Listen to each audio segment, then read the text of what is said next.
Hey guys, it's George Geddes with Esports today. I'm joined by Rogue, Top Lane and Finn following their victory against Origin today in the final week of the regular season.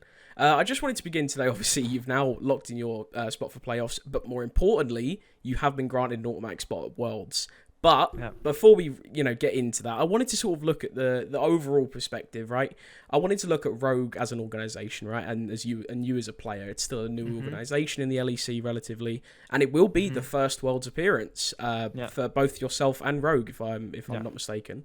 Yes. And obviously we have seen some new teams and some new players potentially feel this pressure, right, of going into the biggest tournament in the world. So, do you feel like there is this sort of extra pressure on you and Rogue?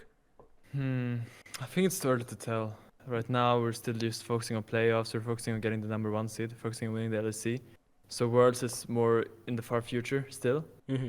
It feels really good knowing that we're gonna go there eventually. But right now, I think, at least for me, all my focus is just doing as well as we can in playoffs and trying to win the split. Yeah. So you feel like you're just taking it sort of one game at a time, more like. Yeah. Yeah. So, if we sort of cast your mind back before the season, obviously you went with your team, but was there an expectation here that you thought, you definitely needed to go to Worlds in order for this team to be taken seriously? Or did you think you could just prove that you are one of the best in Europe? Coming into the year as a whole, our goal was always make it to Worlds. Mhm. It was kind of the only thing that was on our minds. And it's kind of what we've been doing every day, working every day towards. And now that we're here, it feels really good, but it's still like not as far as we want to go. We obviously want to go further.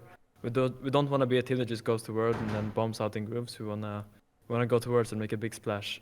Exactly. Do you still feel that there is like work to be done with this team? Absolutely.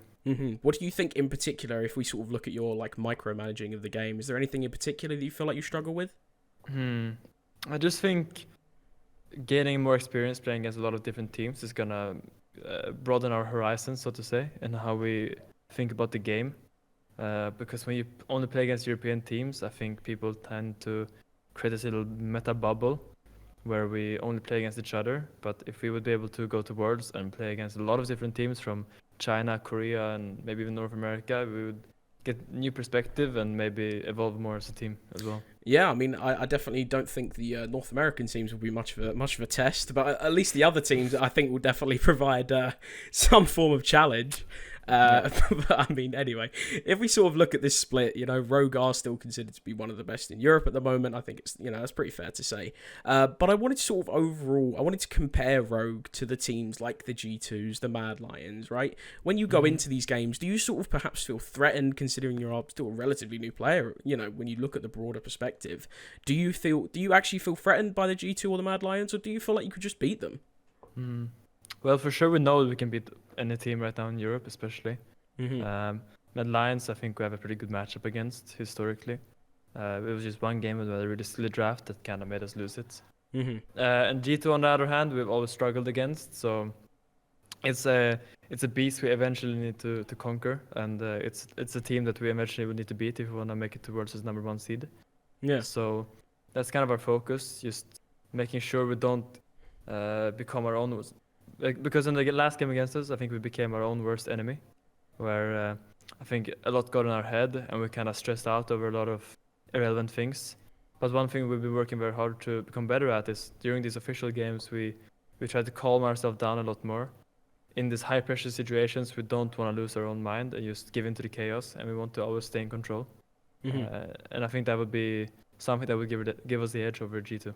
Yeah. Do you feel like it's safe to say that maybe communication is something you guys may need to work on, considering that could be a potential problem when you compare yourself to some of these big teams?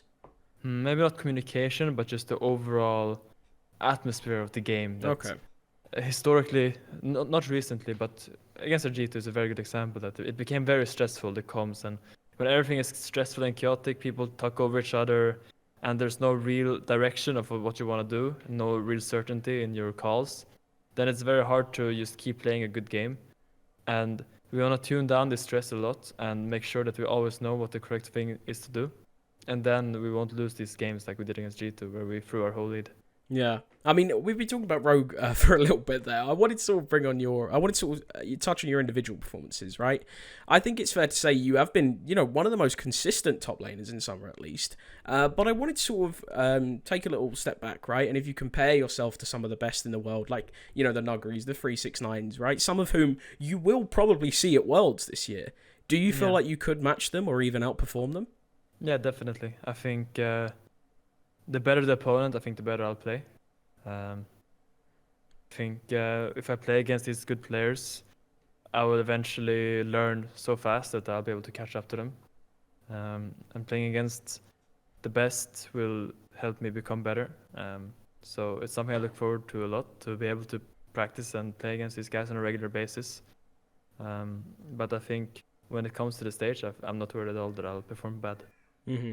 Well, I mean, that's completely understandable. But I mean, if we sort of stick with the Worlds theme for a second, right? I wanted to actually discuss the actual potential that you guys have at this tournament. Obviously, historically, Europe, it does do relatively at Worlds in comparison to, North America, for example. But I mean, are there any teams or regions in particular that you may be a little bit afraid of? I wouldn't say afraid of, but more excited about playing Okay. DAMWON, especially, and Nuguri. I just think he has a very interesting view on the game, and the way he plays lane and the way he plays the map, it's just very different from a lot of other top laners. So playing against him would be very interesting for sure. It's something I look forward to. Yeah.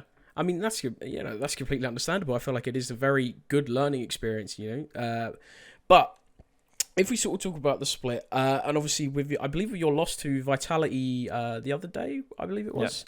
I actually wanted to bring this up just near the end because I think it actually opens up this sort of wider question, right, of whether you think as one of the best teams, these sort of smaller teams like Vitality, Excel, do they actually have what it takes to compete at the highest level in Europe, or is there just such a gap between the Rogues and G2s? I think it comes down to preparation a lot of times. I think against Vitality we didn't have the best preparation and we didn't have the bad draft, and it kind of showed in our play. And obviously kudos to them. I think they played super well, Vitality, that game. They caught us off guard a lot of times and they capitalized on our mistakes, so they won that. But I think on a given day, if we play as well as we do when we're at our peak, we'll probably beat anyone. Yeah, I definitely think that's